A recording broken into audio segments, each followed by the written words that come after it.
Hello, we're coming to you from AQS QuiltWeek in Des Moines, Iowa, and I get to be here with another winner, Dawn Fox Cooper, who's from Canada. Yes. Congratulations. Thank you very much. Oh my gosh. And so you won the Best Traditional Design Award. Yes.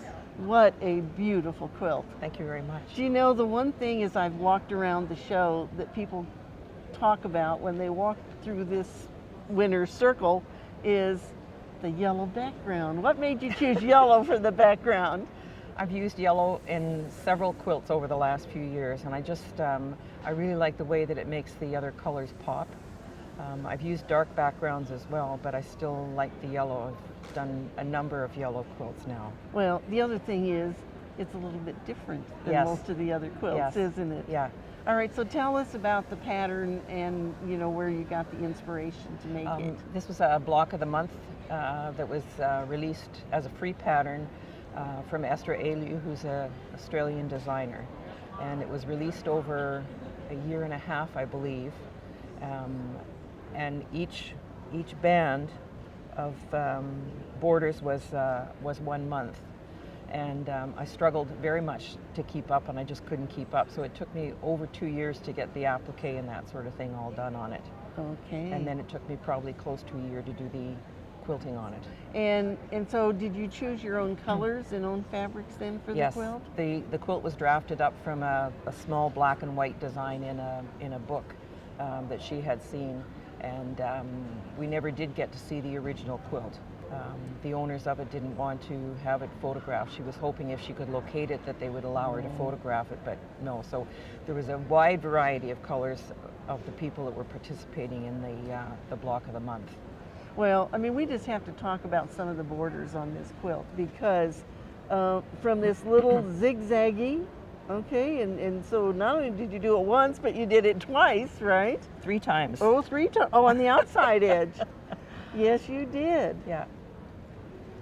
This was tricky too, because you can't just use the size of the template that was included with the pattern. You had to, I made it and then had to shave it down a little bit so that it would fit in exactly, otherwise it would be oversized because of the allowance of the fabric folding over on it. Right, Yeah. right. Well, and the one thing that I pointed out to you that I really enjoy about this quilt is many times when people do a medallion quilt, and even though they're adding borders on it to make it bigger, that many times this is too small. The scale of this center square is just right for this quilt. Mm-hmm. Yeah. And hand quilted. Yes. Yes, you certainly did. A beautiful hand quilting stitch there. Love doing the hand quilting. I think I'm the last of a dying breed though. And so are these stems? Those are silk bias pieces. There was a company that I used to come to the Seattle shows, and I believe she was located in California, and she had them in all sorts of different colors. And I don't think she's in business anymore. I had bought a whole bunch of them from her.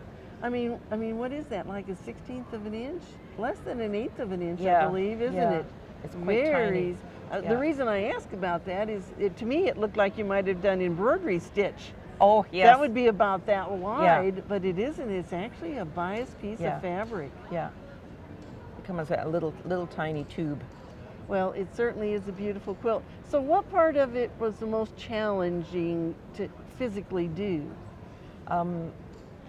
These little flowers here were that one, and there's another one.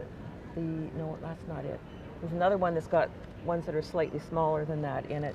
On the pattern, they were drafted as like a little one piece with 4 little petals on it, and I just couldn't get that to work. So I've made them with tiny little circles and put them together that way. And that was, I've used every type of applique that I know on this quilt. And so tell us what those would be. Most of it's done with prepared edge, and I use freezer paper with glue, turning it over. Yes.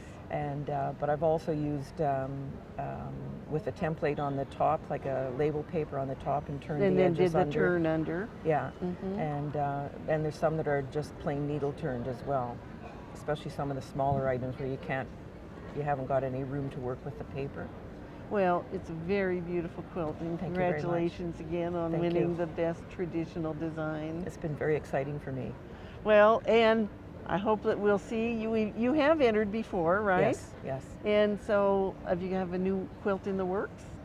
I do, but I'm just getting started on it, and it's another reproduction type one, and this one's got clamshells on it that I've never done before.